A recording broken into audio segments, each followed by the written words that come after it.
มื้อนี้เฮาสิมาต้มขาหมูแล้วพี่น้องเด้อต้มแบบเตาถ่านเตาถ่านนี่มันก็มันไฟมันสม่ำเสมอไปเรื่อยๆนะคนโบราณ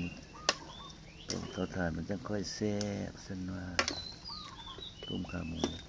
ต้มมาได้เกือบนาทีละพุ่นล่ะเอ้ยใส่ฮอดผักชีหอมใส่ข่าตะไคร้อันนี้ข่าเด้ข่าตะไคร้พุ่นล่ะเอ้ยเป็นตาแซ่บอย่างนี้เด้อพี่น้องพุ่นล่ะบักตะไคร้นี่เก็บมาจากหลังบ้านเนี้ยตะไคร้นี่สดๆเลยเดี๋ยวจะพากินเด้อบัดนี้สุกแล้วล่ะครั้งสุดท้ายเฮาก็สิใส่แบบต้นหอมผักชียี่หร่าพุ่นล่ะ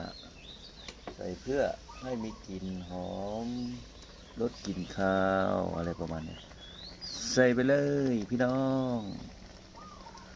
ใส่เสร็จแล้วก็คนได้ผลบัดซิมกันเด้อบัดซิมสักหน่อยกัน ซิมน้ำมันก่อนเนี่ยพอดีเสียบๆเด้อพี่น้องเด้อเสียบนำกันครับ